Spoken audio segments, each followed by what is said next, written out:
Before upgrading my computer, I could not play Disco Elysium, but Noah Caldwell-Gervais had made a video about it, which constantly popped up in my recommendation feed. I love Noah's work, and I am heavily inspired by it here, but I am extremely grateful that I managed to be patient, that I did not watch his take on the game before playing it myself. Because Disco Elysium is a great game. This video tries to deconstruct its mechanics and systems, casually spoiling the plot in the process, and then tries to describe why they work so well together.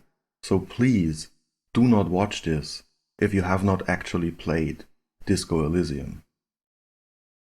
In conventional computer role-playing games, or CRPGs, you kill things, and as a reward, you get to kill some more things. CRPGs had been originally inspired by pen and paper role-playing games, where you sit with your friends around a table, roll dice, and make up a story together. But right from the start, a core aspect of the pen and paper experience had to be cut in translation.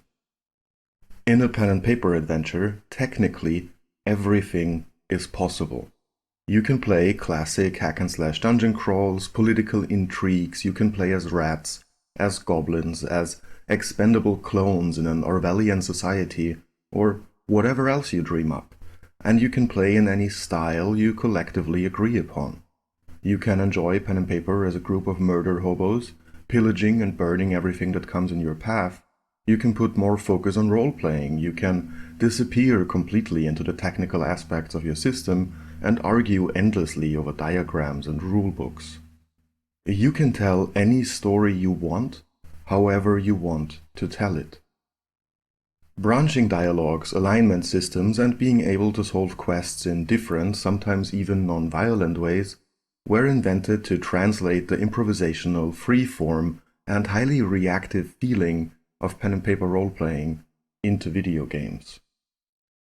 Often these mechanics and systems are shadows of shadows, having gone through many iterations and building heavily on their own history, losing touch with the dynamics that they were originally meant to simulate.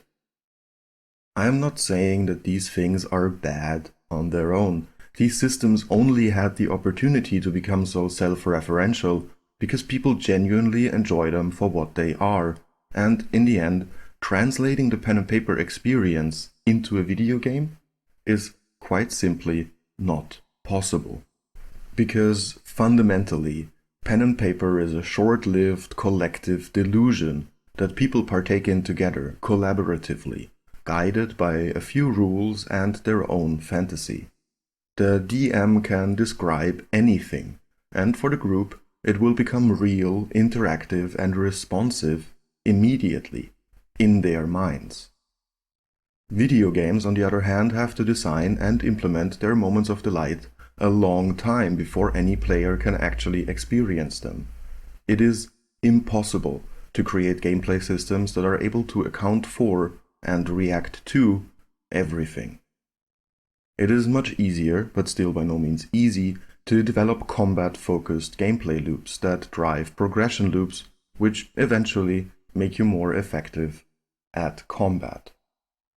People who want CRPGs to emulate the pen and paper experience had to wait, play Planescape Torment, and talk about New Vegas for a long time before Studio Zaum reinvented the whole genre. This video is about Disco Elysium. In Disco Elysium, you read some text, and as a reward, you get to read some more text. Many systems that are at the core of more conventional CRPGs have been removed, replaced, and generally fucked with. Disco uses only 4 elusive stats: intellect, psyche, physique, and motorics. These might seem like slight variations on familiar themes, but, for example, the difference between intellect and actually being intelligent are as significant as they are suggestive of where Disco will take us. There is no class system, and much more importantly, there is no combat system. The few combat-like situations are treated as extensions of the dialogue system, where you make most of your decisions and roll conventional skill checks against your unconventional skills. This dialogue system takes center stage. The majority of the game is spent conversing, interrogating, insulting, and apologizing to NPCs, which, from a developer perspective, is an absolute nightmare. Because structuring interactive text is extremely hard, making sure that NPCs only contradict themselves in ways that make sense to the plot, that certain dialogue options only become available after certain actions have been taken, and crafting a dense narrative that can function non-linearly is an insane amount of work. Disco, however, consists almost exclusively of exactly this kind of high-quality, interactive, and very responsive text. It is full of writing that loops, diverges, converges, and that, in the end, comes together, all without ever breaking in a major way. This is a beast of a game, and while I have done some statistical analysis and cheated to get maximum stats for my second playthrough, I do not have the resources to completely understand what is going on behind the scenes. This is not the truth about Disco Elysium, this is an attempt at understanding how it works. As a video game, Disco has to rely on a set of interlocking, interactive systems to convey its content to the player, and that content is text. The majority of that text is shown to you through the dialogue system. Whether you unlock a door, interact with items, go to sleep, or interrogate someone, mechanically you will do it through the dialogue system. Here the text of Disco comes to you through a scrolling timeline, in small chunks, fragmented, and crucially, it never comes alone. Every single snippet of information comes from a coherent, tangible personality, even if that personality belongs to an inanimate garbage can, a piece of evidence, or different aspects of your own mind. There is never a single disembodied piece of text. Everything is said by someone or something. Everything has character, just like how every tweet comes with a handle and a profile picture. A lot of the discussion about Disco's dialogue system has been centered around the way in which the text is presented on screen as a timeline-like visual element, but not enough has been said about how Disco also emulates the uncertainty factor of social media. When you scroll through Twitter, you are constantly making little bets. Maybe the next tweet will be really funny or insightful. Maybe behind the next scroll there is something that is truly exciting. It is the uncertainty, that constant potential that gets people hooked, because surely there has to be something in this literally endless feed of stuff that will be worthwhile. Unlike social media, Disco Elysium costs 40 euros and respects your time. You make the same small bets that you make on Twitter, but here the odds are stacked in your favor. When you try to do something that is out of the ordinary, Disco rolls an active skill check. If you roll a double 6, you will always succeed. If you roll a double 1, you will always fail. But much more crucial to the experience are the hidden skill checks. These rolls are done in secret, without you knowing that they happen, and often without you being told that they failed. When a secret roll succeeds, that means that the corresponding skill will interrupt the dialogue to speak its mind, which often also gives you new dialogue options you wouldn't have seen otherwise. I think that this is the core mechanic of the game, and just like Twitter, it relies on something potentially happening. It is essentially a little gamble that the game constantly makes in secret. When talking about dialogue systems in general, one of the most effective terminologies revolves around comparing dialogue to trees. A tree has a trunk, a solid part that enables it to grow so tall, and from that trunk, branches are shooting off left and right, ending in tasty leaves that allow the tree to survive. The trunks of dialogue trees in Disco Elysium are basically menus from which you can branch the conversation along several lines of inquiry. These branches then split up again and again in even smaller branches, but always end with you gaining some extra knowledge, some more juicy information. If a branch is meant to convey something specific to you, then often the choices you can make inside of that branch will eventually merge back to a single inevitable conclusion. You get to decide how things are discussed, but you always end up with what you need to know. Text that you have not clicked on yet glows in bright red, while options you have already selected will be gray and dull. Going down the same branch again is possible, but it is not very appealing. All the hidden roles will play out exactly as before, you already got what you needed to know, and there are all these other bright red options promising new information. Finishing a branch can also unlock an entirely new branch, which is often related to and building on what you just learned in the previous one. Some branches can only be gone through once and are then removed from the trunk, but you never really know if that is the case while you're making your decisions. Any single choice you make could loop back to the main trunk, it could open up a completely new branch, it could be relatively inconsequential, or it could change the whole conversation. But you can never really be sure. You're always kept on your toes, and you're always fully engaged. Some branches will only be available if you have done certain things or talked to certain people or are carrying certain items, but these optional branches look exactly like the normal ones. In the same way, many dialogue options will only be visible to you when sometimes extremely specific conditions are met. These additional options are, again, integrated so seamlessly with the rest of the options that it is often hard to imagine how the dialogue would even look without them. Also, every choice you make has the potential to damage you, to heal you, to give you experience points, or a new item. And when you pick certain types of choices often enough, the game will reward and mock you for it by giving you a new thought, which, when internalized, can, of course, unlock new dialogue options itself. All of this compels you to keep reading, to keep investigating, to keep playing.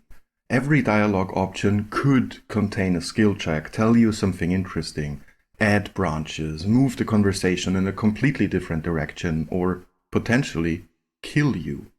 Disco consists of thousands of small bets, and because the odds are stacked in your favor, you want to keep making them.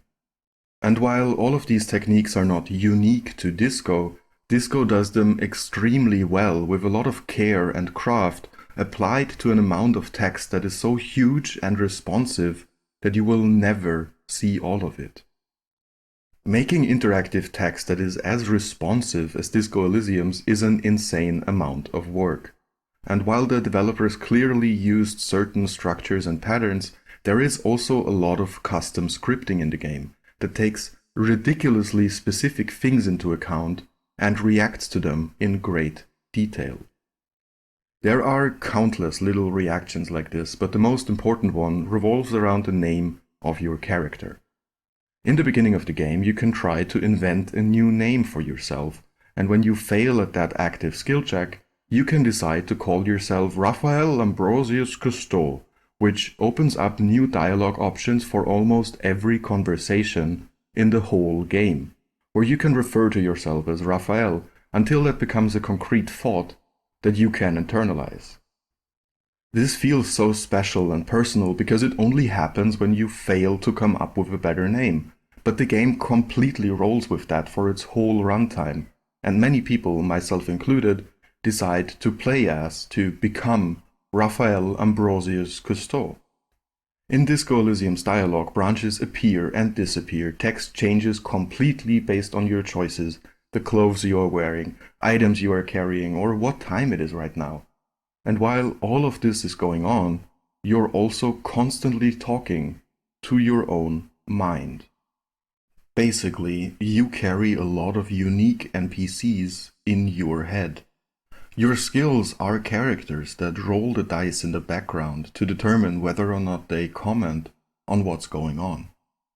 These characters are defined by your 4 stats: intellect, psyche, physique, and motorics, describing your character in a much more complete way than the Dungeons & Dragons stats of old, by not being about how well your character can perform certain actions, and much more about how your character sees the world.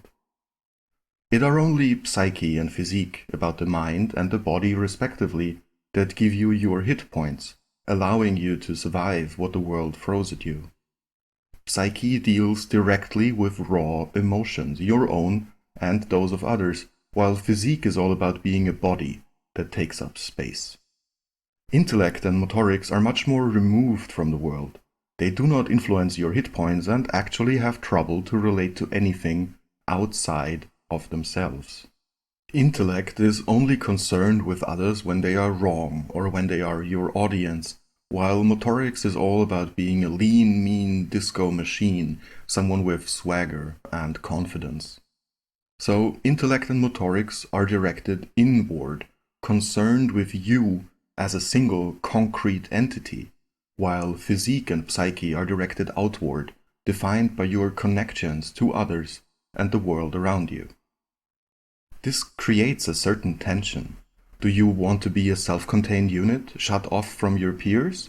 Or do you want to have no barriers to the outside world, soaking in its influence? This re-examination of pen and paper traditions results in a much more manageable number of stats, while at the same time adding a lot of nuance to a system that has been left mostly unexamined by video games for decades. Each of your 24 skills belongs to one of the 4 stats, mechanically, but also conceptually. The skills can be sorted in 6 groups, each group containing skills that fulfill similar functions, but that interpret their function through the lens of the stat that they belong to.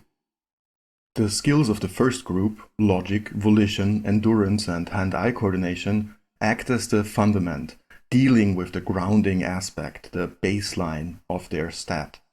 The second group contains skills that manage and process information, either through Encyclopedia, Inland Empire, Pain Threshold, or Perception.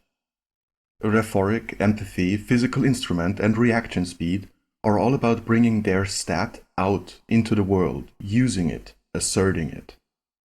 The fourth group contains skills that want you to be someone else, something more. Drama, authority, electrochemistry, savoir-faire represent the urges, the desires of their stats.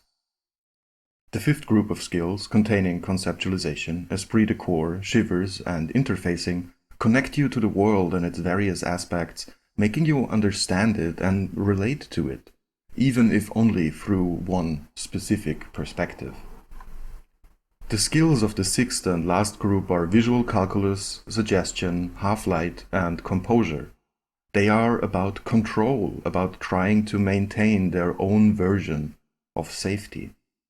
So, in the end, each stat gives you skills that fulfill similar functions in their own unique way.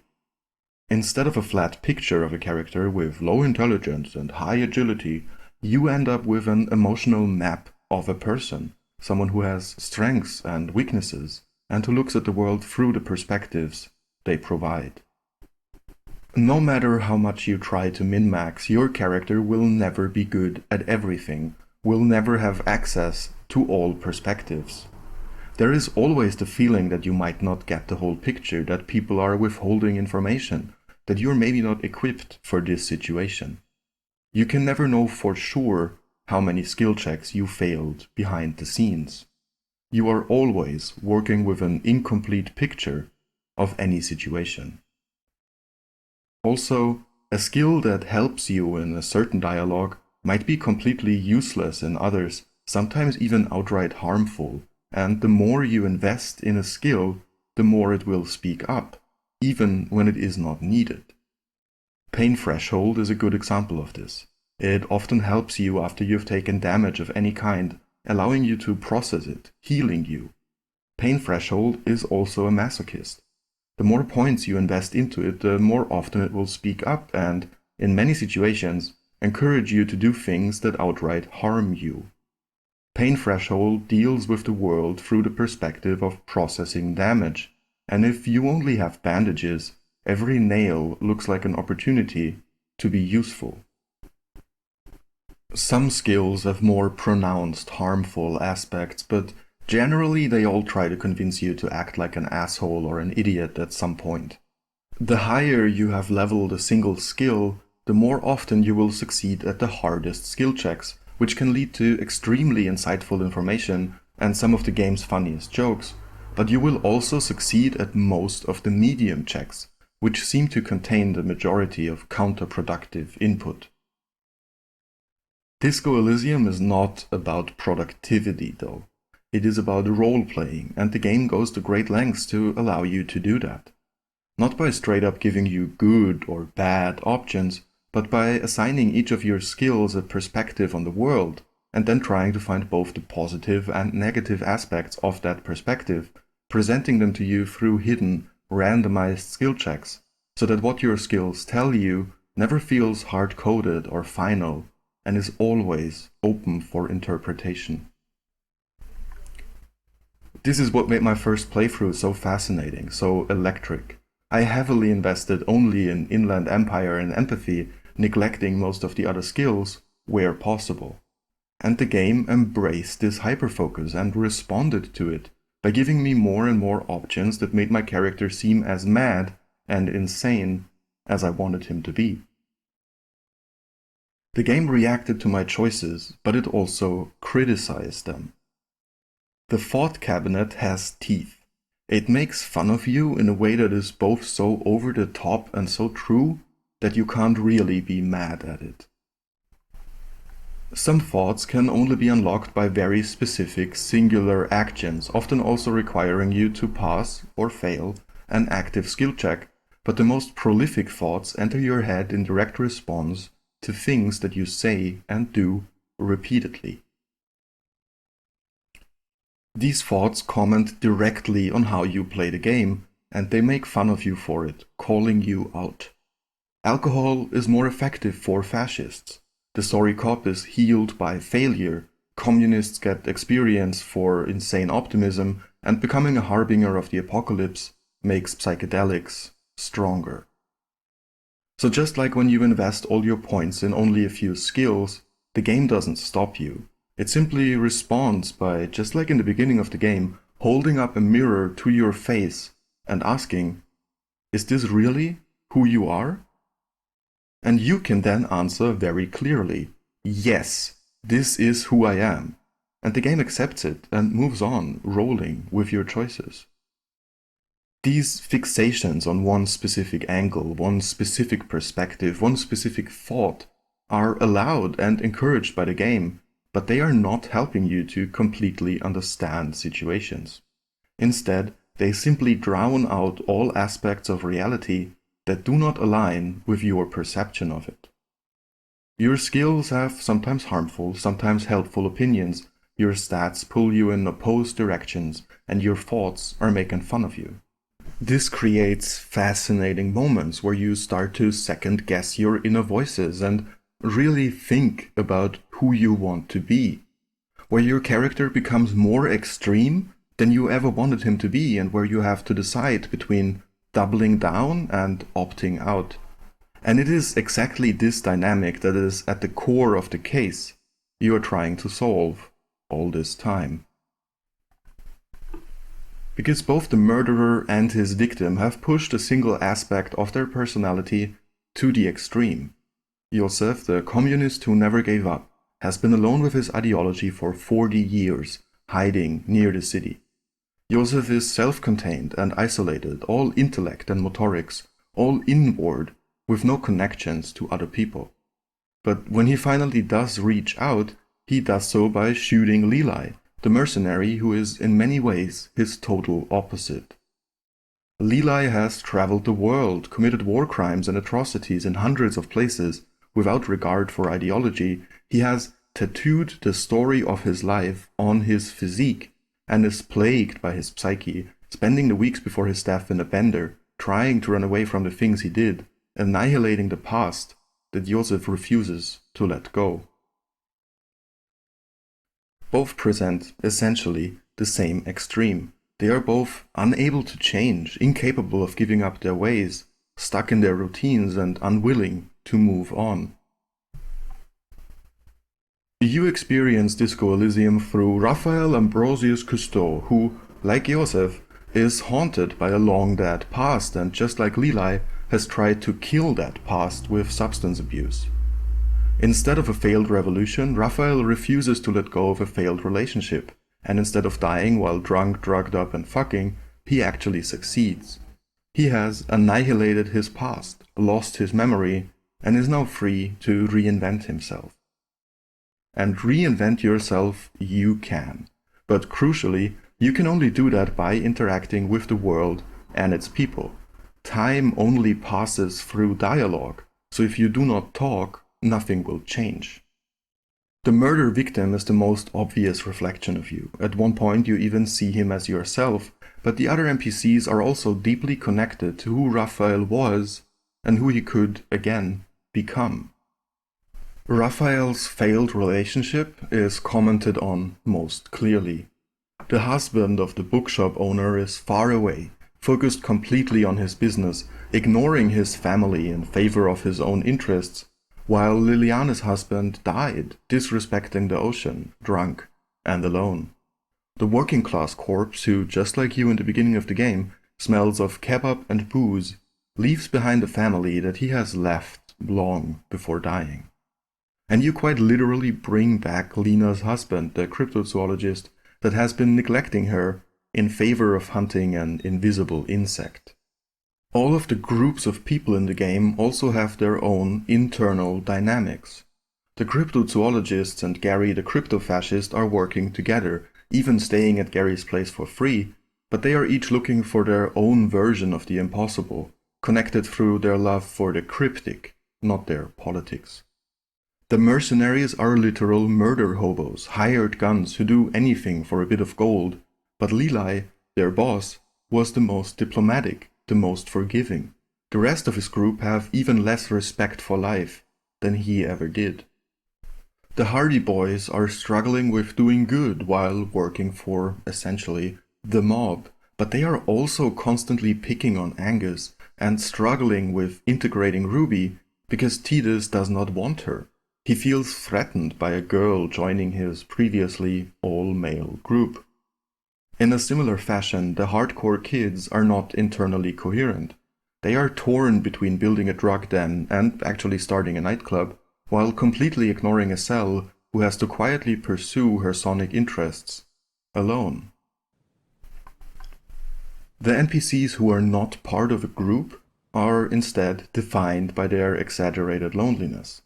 The novelty dice maker used to be surrounded by a crowd that slowly faded away after failing in their businesses, and now she listens to podcasts while working alone.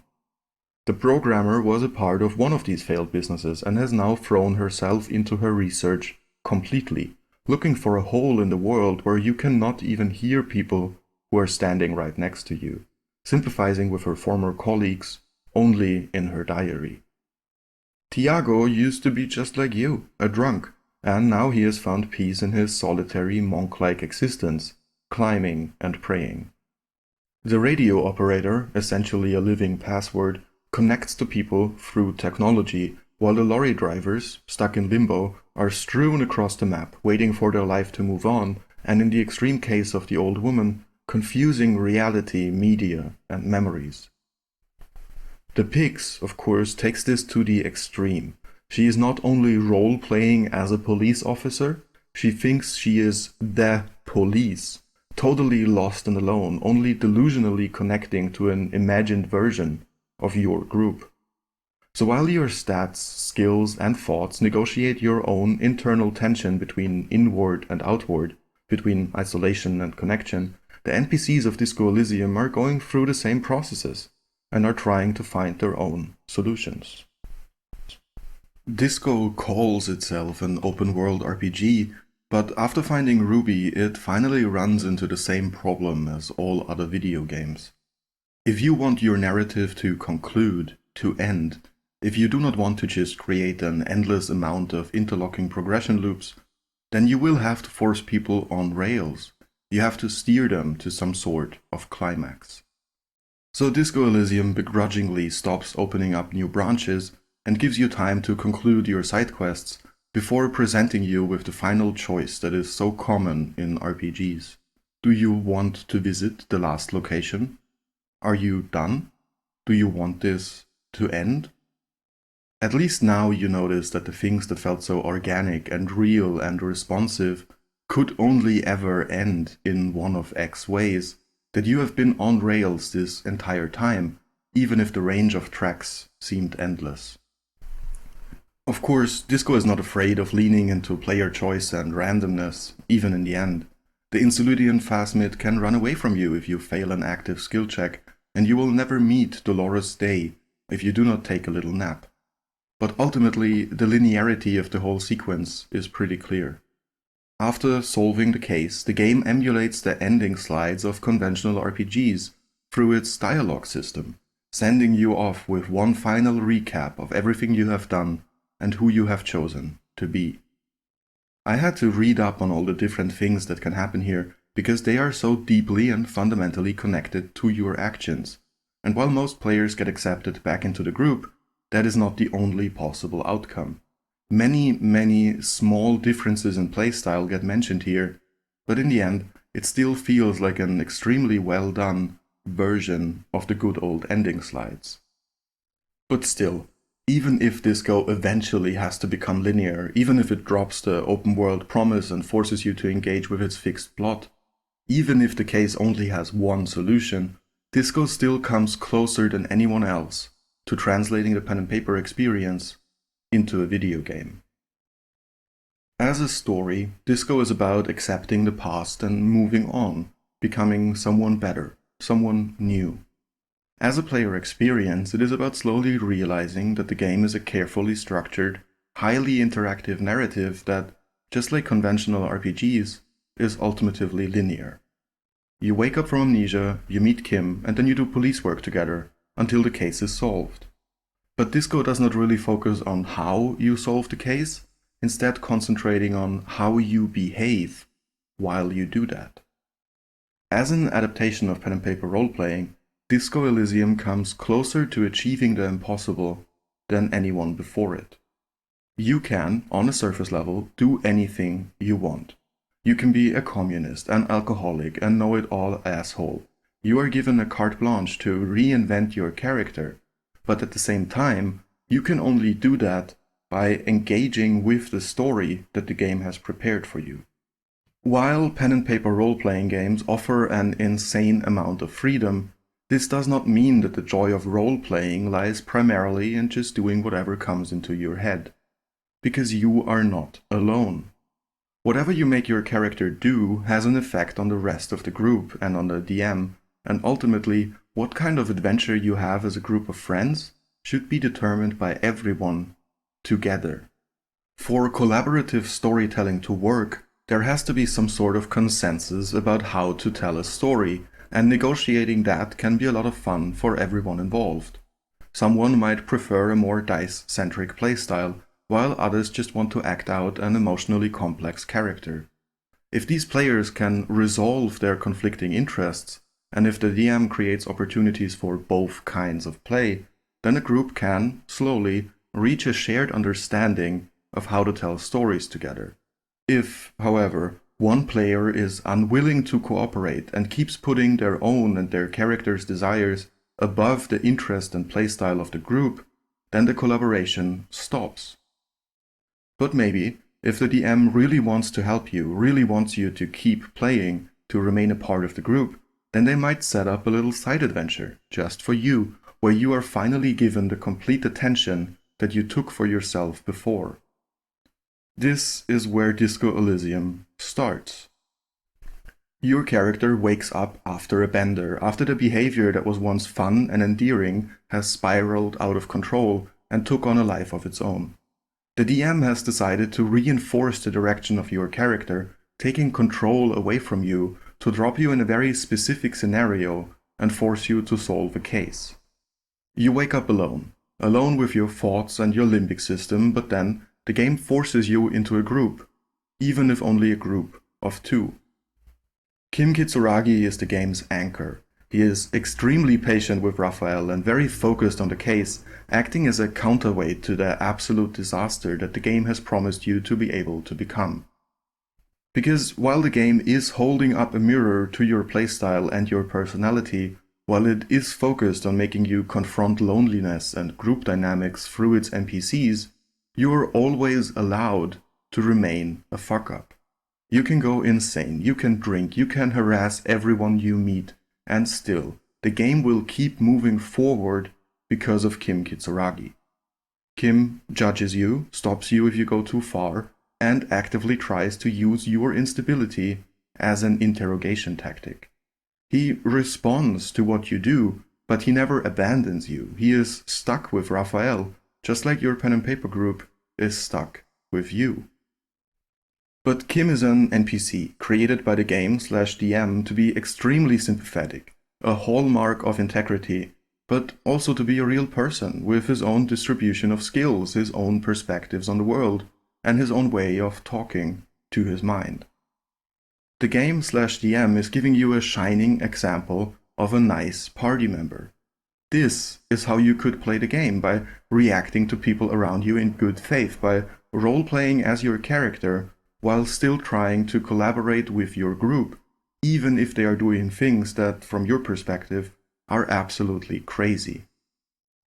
During your investigation, you will realize that you told your old group to fuck off, that they were cramping your playstyle, but they still care about you, even after everything you have done, and they start to show up, watching you. When you try to talk to them, they are hurt and angry. They have been abandoned by you. Instead of only using the debriefing at the end of the game as a dialogue-heavy version of conventional ending slides, it is also a negotiation, a judgment, a tribunal to determine if you are ready to join your old pen and paper group again. Did this side adventure really deeply change you? Who knows?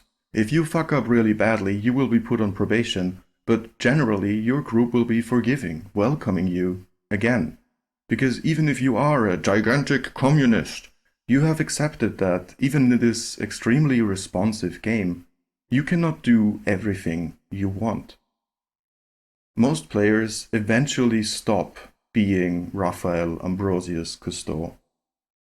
Again, not because the game stops you from that, but because it holds up a mirror to your actions. Your skills become untrustworthy, your perspective narrows, you become a horrible detective and a shitty person if you do not stop to put your own desires above the needs of those around you. The game constantly shows you what happens to people who are isolated, who refuse to change, who cannot change, and it shows you how groups can function together, even if their members are interested in different things. The game/DM is trying very hard to help you to become a better role player, so that you can, eventually, reunite with your group, with your friends. Disco Elysium has created a whole new stat and skill system and implemented it with insane craftsmanship and attention to detail, creating a world full of characters that reflect its central themes. But Disco Elysium only comes as close as it does to translating pen and paper role-playing into a video game, because it uses everything it has to emulate a certain aspect of the very specific social dynamic of collaborative storytelling. René and Gaston disagree about pretty much everything and constantly argue. They are even in love with the same person, but still, they are able to play their game together, because not having someone to argue with would be so much worse. René dies near the end of the game, and Gaston is left completely alone, sobbing, just as you are heading to the island, leaving behind Cindy's most recent piece of art that reads, pardon my French, Un jour je serai de retour près de toi. One day I will return to your side. Sure, you can do anything you want, but if you alienate the people around you, eventually you will have to do it alone. Thank you for watching.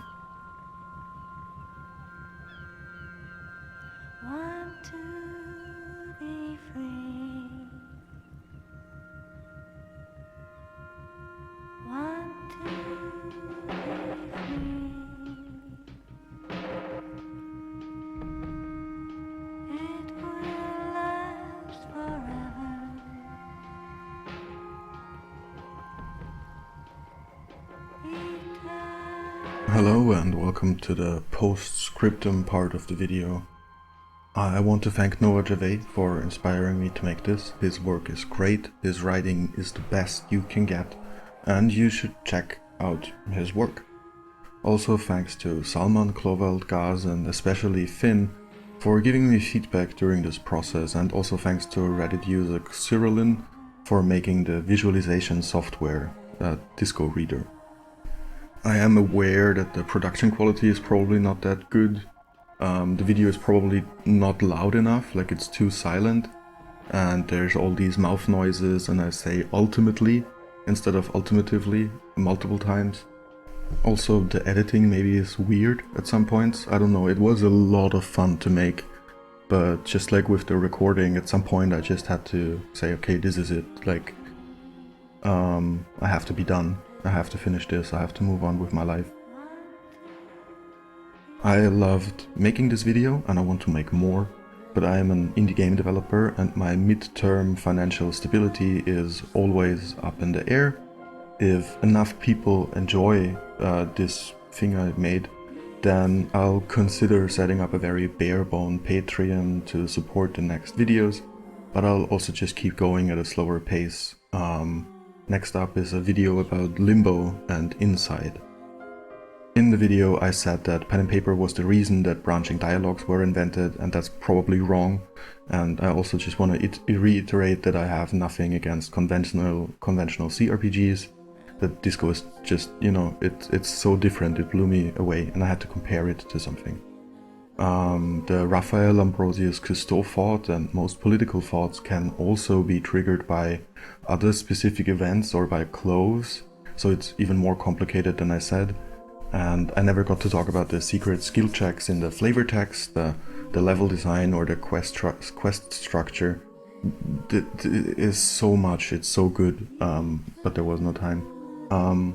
I never talk about Claudia but like, she's very much like Harry. She's trying to find a new way to live, but like mechanically she is an information dispenser for the case, and it feels kind of weird that they didn't want her to be the pretty woman victim, like the murdered pretty girl, but instead they made her lover the most interesting thing about her, like the thing that you have to talk to her about. Is kind of weird. I don't know how to like place her. The X something, like the relationship stuff, and the Insulidian Phasmid influencing Joseph, like those two things are some things that people have complained online. They don't really bother me that much. I don't talk about the X something a lot because it can be summed up very quickly, and the Insulidian Phasmid is like, of course Joseph's crazy, what the fuck do you think? He's been alone for 40 years. I also never talk about the politics of Disco Elysium because there are a lot of videos about that already. And also, like, I consider myself to be a gigantic leftist, but of course I got the very boring non-committal cop type while playing the game. And I wanted to focus on like the mechanical and system stuff of the game, like the game's design, like how it works, why it works so well, which is kind of under discussed because the politics stuff is sadly so kind of out there, so new, so fresh. Like for a game to engage with actual politics on such a level is kind of a news item, and so the insane amount of work that must have gone in the design and the structure and all of that stuff that kind of gets overlooked.